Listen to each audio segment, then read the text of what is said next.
Welcome to Conspiracy in Real Time, the greatest show on earth. I am your host, Joshua Stonecutter. I just did a take and ended up deleting it because I just broke down in the middle of it. You guys, I left the beach and I came to my hometown of Gainesville, Florida. I came over here because I realized some stuff about my childhood, some things that I had forgotten about, some things that I just didn't think were relevant, but I started remembering things, you guys. And I came to Gainesville to see if I could prove to myself without the shadow of a reason, to prove myself completely, absolutely, that my parents were in fact not Christians at all, but were practicing pagans, Luciferians. So I knew that there would be something in my family photo albums that I could find, right? I didn't know what, but I had this feeling that they probably documented like some of the trauma that they did to me, like if, you know what I'm saying? So, because they did all this psychological stuff and everything. Let's check this out, you guys. They designed the house. They had the house designed after the layout of Solomon's temple, just like the Freemasons, Illuminati stuff. Okay, it's funny because when I asked my pastor at my church, I said at Creekside, I said, Steve, are any of the elders at Creekside Freemasons? And he texted me back, no. He texted me back real quick, like so fast, in fact, that I knew it wasn't physically possible for him to have checked with all of them, right? So he already knew the answer to the question. The only problem was that him and I had gotten together before that and had like a 3-hour-long conversation where I told him all about the gang stalking, all about this girl Kathy I dated and how she was involved in it. And she was some Illuminati like slave of some kind, S-slave, S-E-X slave. And Steve said he was going to help me. That's what he said. And he told me that he knew somebody in the FBI. You have to understand that all this stuff, it involves my family. And they've had me chasing all these other things and everything, but it all comes back to my family. You know what I mean? Like, I know that we have this last name, other people have that last name, but from what I've just recently learned and from what I can tell, things are not as they seem, okay? This is how they did the house, you guys. The two pillars, like the Twin Towers, you know what I'm saying? One for Boaz, one for Jackass. That's at the very front of the house. This is my house. The very next was the vestige. And you have to pull up a diagram for Solomon's temple for this to make sense. But the reason they do this is because they are mocking God. They're making a mockery of all of this stuff. The living room was like the entertainment area. The fireplace was the altar, I guess, where you burnt stuff or whatever. Who knows what they burned in there? Oh, let me turn this off. And behind that, this is where it gets disturbing, you guys, and this is where I might start crying. Behind that, behind the fireplace, there was a closet, and you had to walk around the hallway around the other side to get to the closet. Okay. They used to lock me in the closet.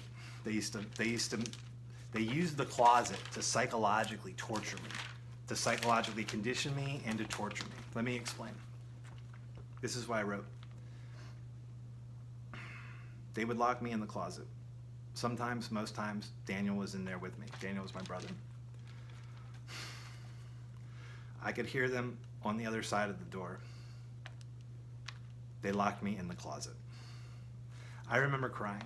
I remember being hysterical. I remember seeing the light, and standing there are my parents. And there's so much light. And there they are. They made themselves mimic God-like interactions with me. They would call my name and I would answer. But they would say that they couldn't see me.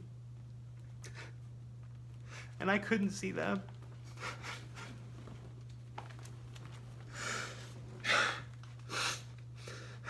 And the feeling of relief when the door would open, the fresh air and the light, the cool breeze on my skin, and I would feel so relieved. I would feel happy. I would feel good again.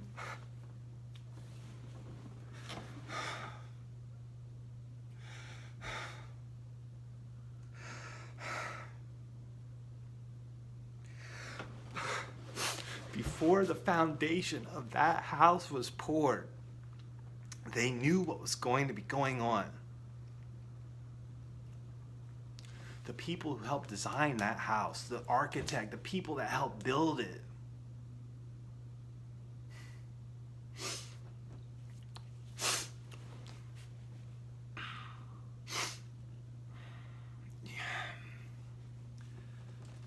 My church was the church that you would never think this. There was no signs of anything at our church like that I was aware of. I mean, and it was so like open-minded in terms of like, let's talk about anything. You know what I'm saying? But this is the answer. Jesus is the answer. God is the answer. It was never like, but they undermined it. I remember clearly the person that I call my father. I remember him clearly saying to me, Jesus didn't technically say, like, I am the Son of God. Like, he never said, and I was like, what in the world? Like, why did he say that? You know? They undermined everything. They didn't tell me anything about sex. They told me nothing about sex. Nothing at all. Absolutely nothing about it. Nothing. There's a lot of stuff going on. There's a lot of things that I remember, you guys, because I'm here in Gainesville right now. And there's specific things that I remember. And I already filed a police report. I already filed. It's done.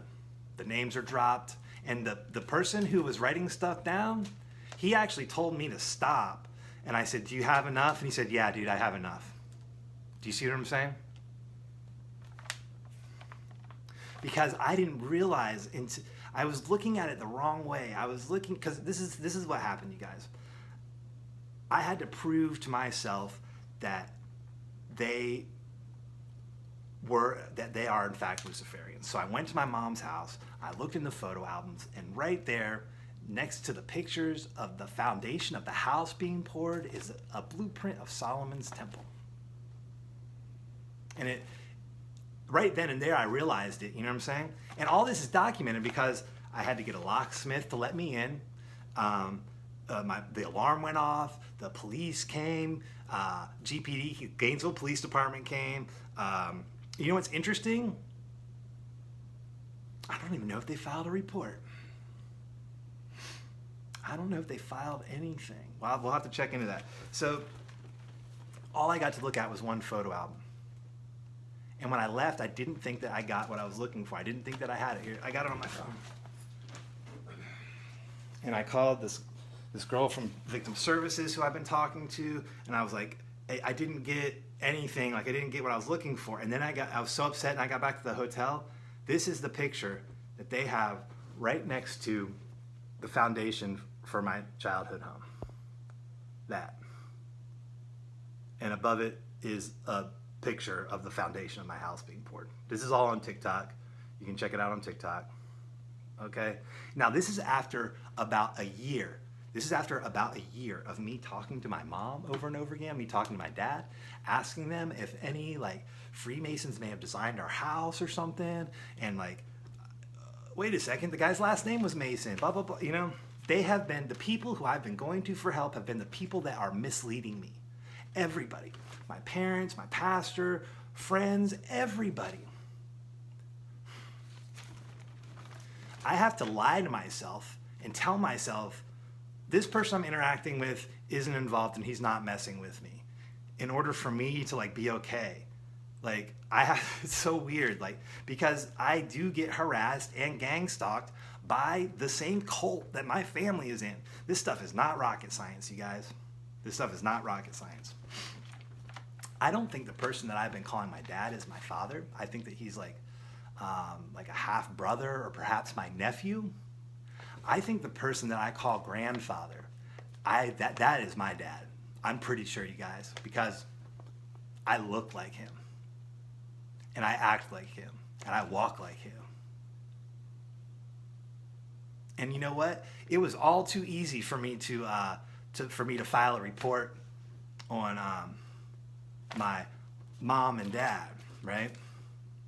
So I think that the person I've been calling my mom, I believe that is my mom. I believe it is, because I believe that she is. I believe that she is my mom. And I think that she's being controlled and manipulated by other people.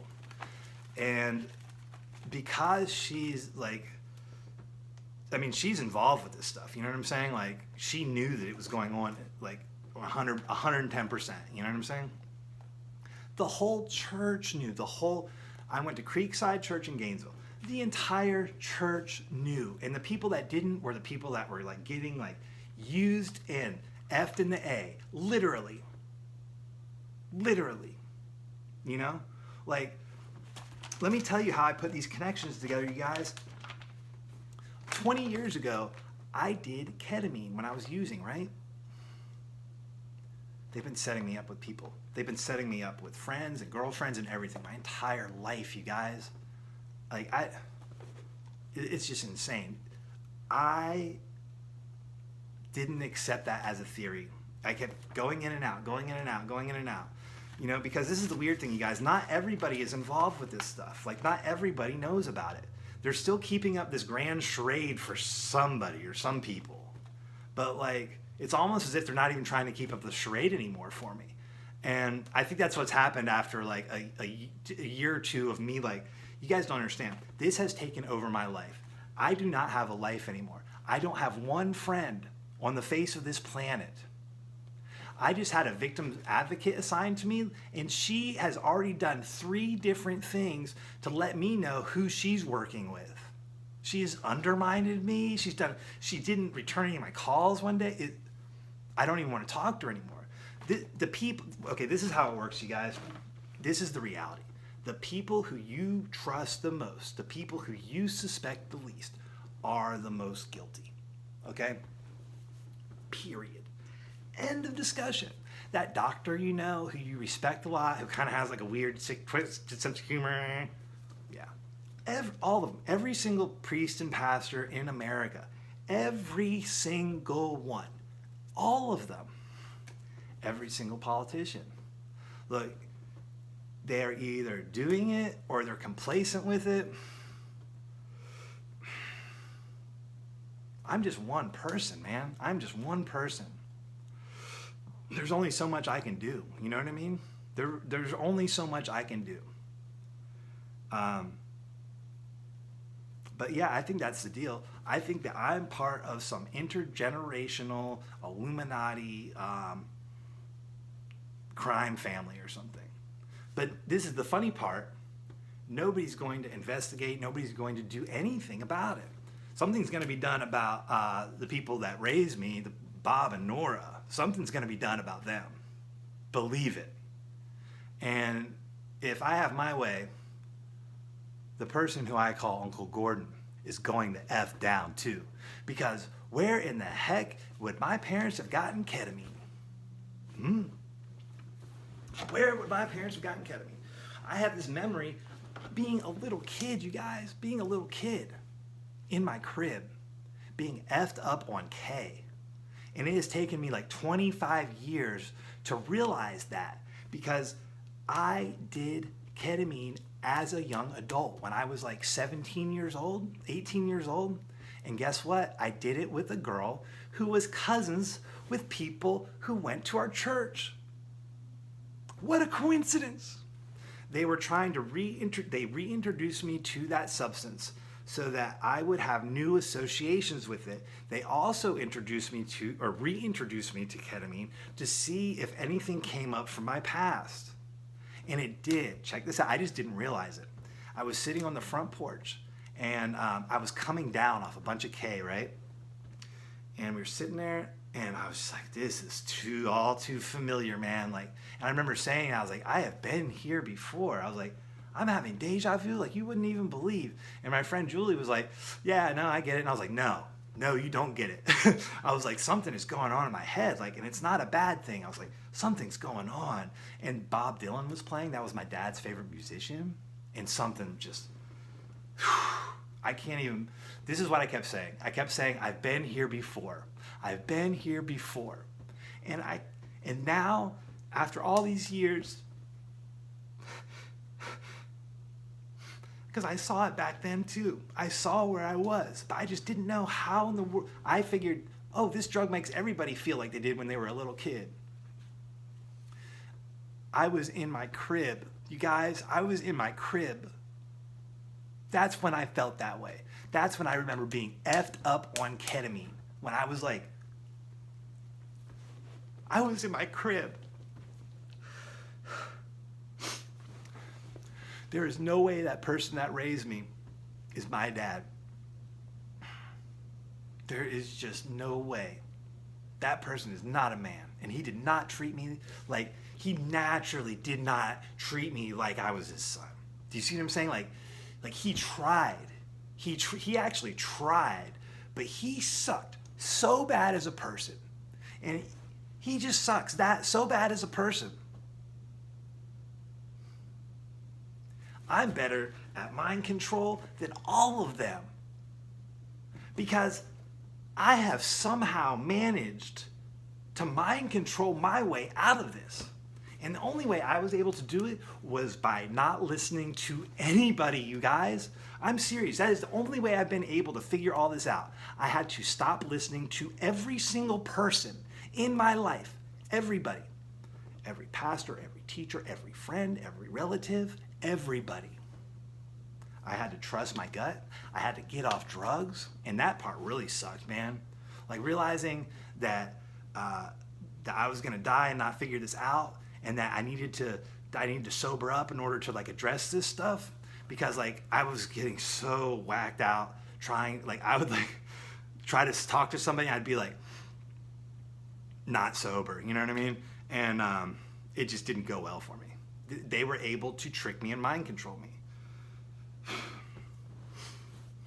Yeah, something was going on in that closet when I was growing up. And I'm realizing like why I am the way I am. I'm realizing why I like drugs so much. It's because I was getting effed up when I was like 2 years old, man. That's why. Period. The University of Florida is 100% involved in this stuff. My uncle was the head anesthesiologist at the University of Florida. Let me say this again. My uncle was the head anesthesiologist at the University of Florida, and his first name was Gordon, and his last name was Garbage. Gordon Garbage, that's his name.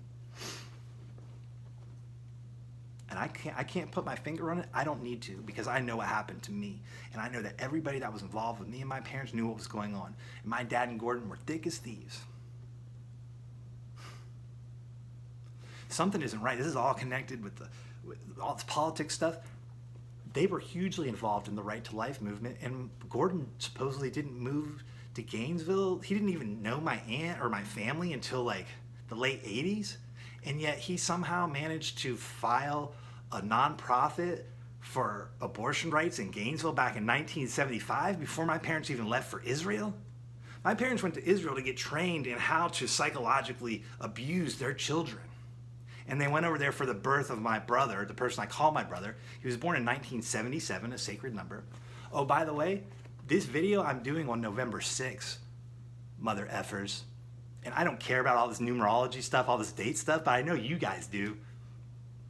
And I was like, they were trying to push me off reporting until Monday. And I realized they were trying to do that so they could trip me up, mind control me, distract me, get me to leave certain things out, like the University of Florida, ketamine, child R word. This is the worst part. We're talking about these children are these are little under the age of 3, you guys. Like, that's how old I was.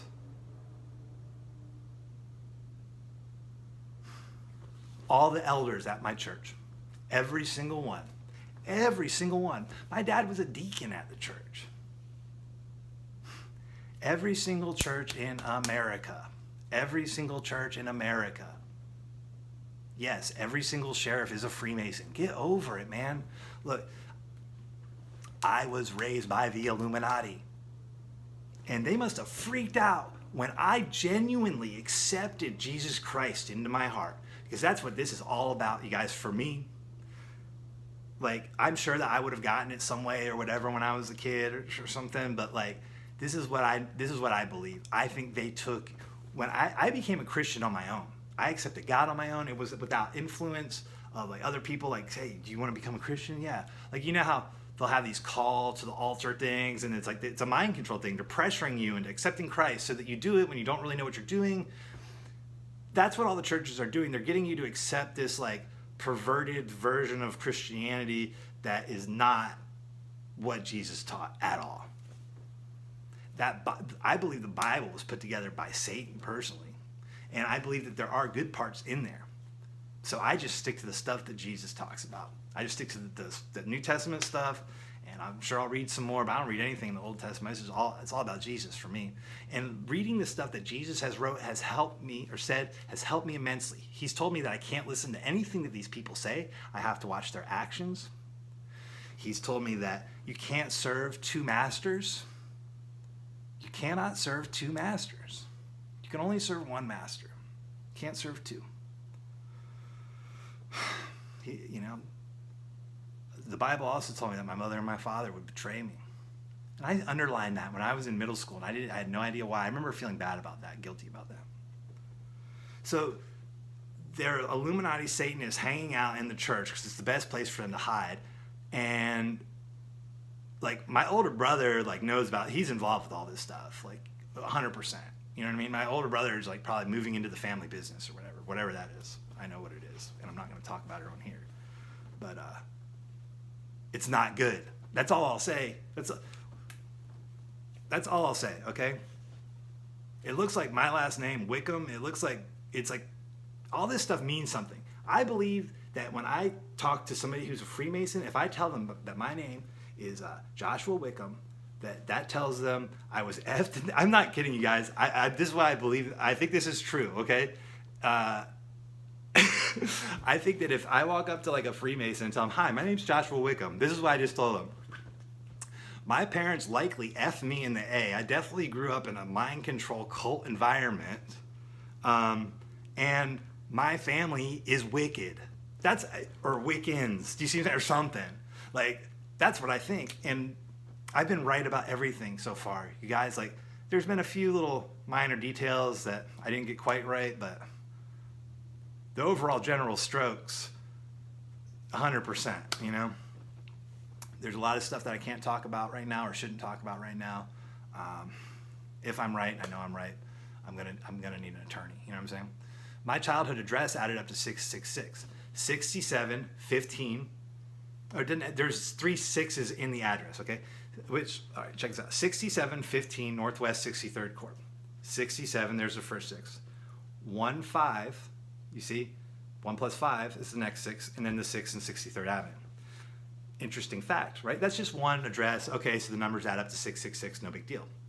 Guess what my mom's address is now? I'm going to say this without doxing her. It's 46. Like, it's confused because the numbers are so similar. My childhood address was 6715. Her address now is 4615. So you have the 2 6s right there. 46, there's 1 6. 15, 1 plus 5 is 6. 46 Court. 3 6s in her address, both of them.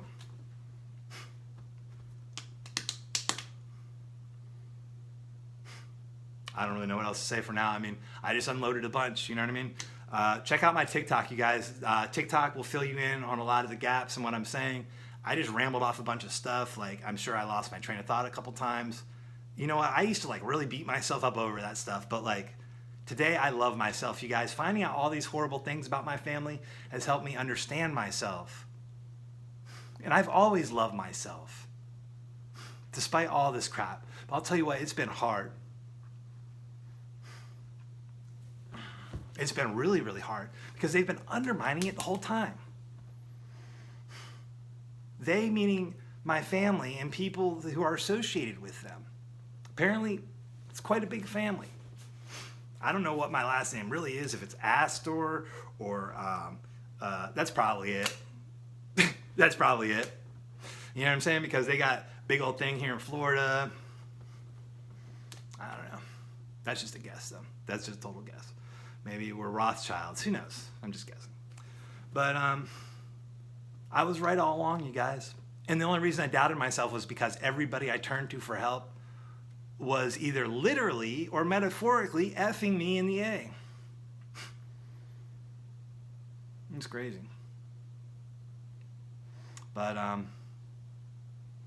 yeah, you know, we'll see how how everything ends up with this whole thing, but it's not going to be good, you know. And I tried to tell my mom that a couple weeks ago. This was before I realized that this was like I was so close, because it's just been within the last month that I've realized my mom was involved, because I didn't want to believe it, because I believe that she is my mother. I think that she is my real mother. So I've been operating under the guise this whole time that I am trying to tell my mom about stuff that she doesn't know about. And I've been trying to educate my mom. And I've been trying to make my mom show me some kind of sign that she actually cares about me. I've been trying not to get her to act like it, for me to know it in my heart from her actions that she loves me. I've been wanting her to show me. And she hasn't. She's just been messing with me, just like everybody else, just asking questions, getting me talking in circles. And who would know better than how to do that than my own parents and the other people from my church, who probably effed me in the A in the little freaking bedroom that my parents had constructed for us. I'll end with this, man. My mom stopped referring to us as her concubines when I asked her what they were.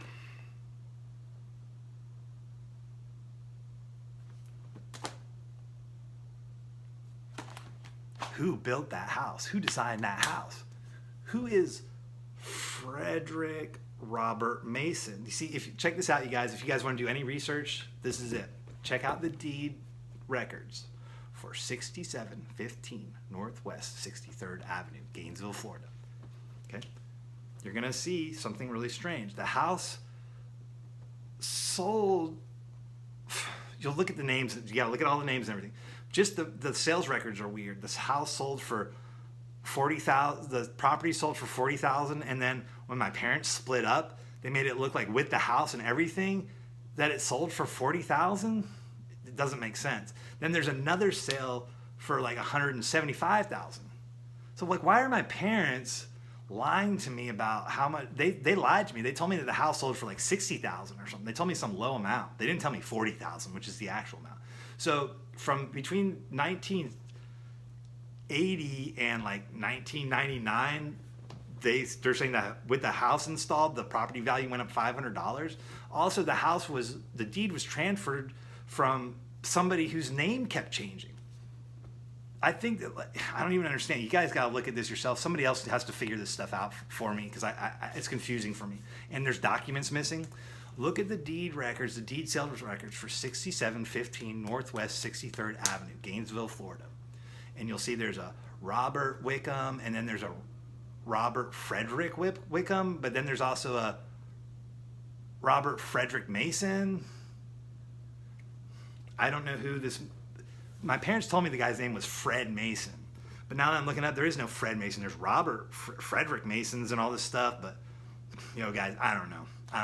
But they're mass produced. There's somebody out there like designing these houses and building them for like their fellow Illuminati friends and stuff. And I'll tell you how you can tell if it might be one of them, and it probably is. They got just the 2 posts out front. Just 2 posts. And then when you walk in, you're going to see a fireplace directly in front of you. Behind that fireplace, whatever's behind that fireplace, think about where you grew up. Think about it, you guys, because this applies to you. This is what I'm trying to tell all y'all. The 2 posts, and look up the diagrams for Solomon's Temple, the area behind the fireplace, the area that is called the holiest of holies. That's where they're doing the kids, man. That's where they're messing with the kids, in their houses and everything. And the churches have the same thing set up, like the floor plans. They have their little holiest of holy places in the churches too. So, what are you guys going to do with this information? You know what I mean? I've already applied it to my life. Like, trust me.